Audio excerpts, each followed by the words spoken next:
उसने बोला बोनी तो करवा दूं तेरे को, 1000 बिस्किट दे दिए और उसको बोला एक ज्ञान मुझे सुना ले। तो उसने कहा कि बंदे अपनी आंखों से कैसा भी दृश्य देख ले और कितना भी गुस्सा आ जाए तो डिसीजन 5 मिनट बाद में लेना, ऑन द स्पॉट कोई डिसीजन मत लेना। चाहे कितना भी गलत तुझे दिख जाए तेरी आंखों से और कैसा भी दृश्य तेरे को दिखे और कितना गुस्सा आ जाए तो 5 मिनट रुक जाना। उसने बोला ठीक है आपकी बात मानूंगा, 1000 सोने के बिस्किट दिए भाई, ये शब्द थोड़ी जाने दूंगा। अब जैसे वो रात को जाता तो रात को 12 बज जाते, घर पे सारे लोग सो जाते, पापा मम्मी बाहर सो रहे थे, जाती पापा मम्मी को प्रणाम किया। उसने बोला मेरी पत्नी को सरप्राइज देता हूँ। बोला मेरी लक्ष्मी कहाँ के अंदर सो रही है।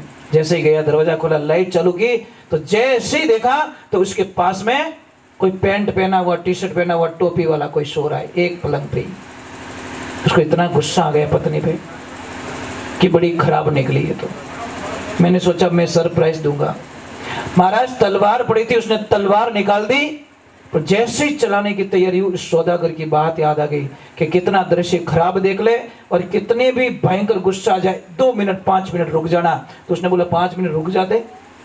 उसने तलवार ऐसे की, पीछे कोई बर्तन पड़ा था वो नीचे गिर गया और जैसे ही नीचे गिरा पत्नी की नींद खुल गई और पति को सामने देखा और वो बोले मेरे प्रभु, मेरे कृष्ण, मेरे राम, तुम आ गए। दासी की याद आ गई, गले लिपट के रोने लगी और उसने सोचा कि छल कर रही है। ऐसी पत्नी ने मुड़ के उसको थपथपा के बोला कि उठ बेटा, तेरे पिताजी आ गए हैं। जैसे ही पिताजी का नाम लिया तलवार हाथ से नीचे गिर गई। महाराज उसने बोला ये कि आप 3 महीने का मेरे गर्भ में छोड़ के गए थे, ये लाडला 17 साल का हो चुका है आपका, ये आपका बेटा। उस सौदागर की बात याद आई, काश उसको मैंने ज्ञान नहीं खरीदा होता, ऑन द स्पॉट करके बेटे और माँ का दोनों का कत्ल हो जाता मेरे हाथों से।